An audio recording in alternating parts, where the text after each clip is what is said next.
High, welcome to food and blog channel. छान अशी सकाळ झालेली आहे. प्रसन्न असं वातावरण आहे. आज भोगीचा दिवस आहे.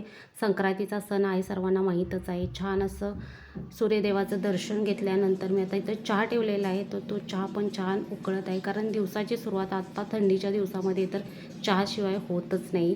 तुमचीसुद्धा तसंच होत असेल तर नक्की मला कमेंटमध्ये सांगा. इकडे माझा छान असा चहासुद्धा झालेला आहे.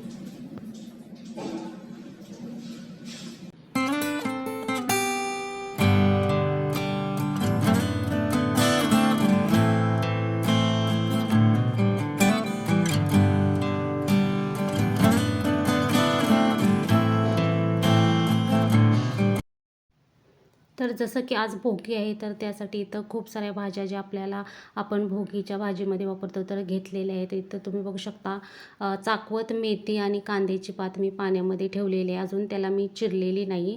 घेवड्याच्या शेंगा पण आहेत, त्या पण मला अजून स्वच्छ करायच्या आहेत. त्याचबरोबर इथं पावटा आहे, जो देशी पावटा असतो तो आहे, तो पाण्यामध्ये मी ठेवलेला आहे.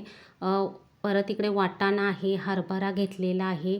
त्याचबरोबर इकडं हा टोमॅटो आहे आणि इथं मी देशी अशी काटेरी वांगी घेतलेली आहे. त्याचबरोबर बटाटासुद्धा घेतलेले आहेत 2.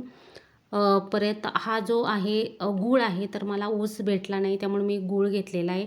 कच्चे शेंगदाणे आहेत आणि त्याचबरोबर गाजर आहे आणि पेरू आहे. आणि त्याच्यानंतर इकडं कांद्याची पात आहे आणि ओला कांदा जो येतो तो पण मी वापरणार आहे भाजीमध्ये.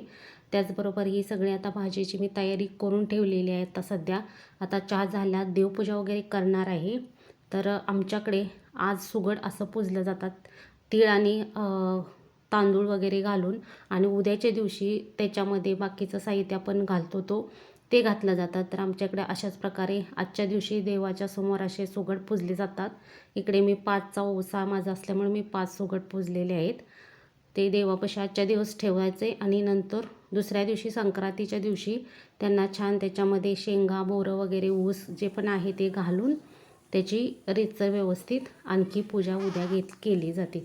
तर अशा प्रकारे आजची माझी देवपूजा आहे. तर मस्त असं प्रसन्न वातावरणाचं, दिवसाची सुरुवात खूप पॉझिटिव्ह एनर्जीने झालेली आहे. असं सणवार घरात असला की खूप डबल आपल्याला काम करण्याचा उत्साह येतो. तसंच काहीसं आज, आणि संक्रांत हा वर्षातून येणारा पहिला सण असतो, त्यामुळे त्याचं खूप जास्त आपल्याला क्रेज असते आणि खूप म्हणजे आपल्या बायकांना काय करू काय नको असं होत असतं. तर असं छान अशी झालेली आहे देवपूजा. देवपूजा एकदा उरकली की निम्मी कामं उरकले असं वाटतं. तर तसंच काहीसं झालेलं आहे. तर छान असं देवपूजा पण झालेली आहे. त्याचबरोबर इकडे मी वाटण केलं आहे. याच्यामध्ये खोबरं, तीळ भाजलेले आहेत, कोथिंबीर, लसूण, आलं वगैरे घातलेलं आहे. तर आमच्याकडे कांदा, लसूण वगैरे वापरतात, तो काही पाळत नाही, त्यामुळे इकडं असं छान वाटण केलं आहे, जे मी भाजीमध्ये वापरणार आहे. चला तर आता भाजी करायला चालू करूया.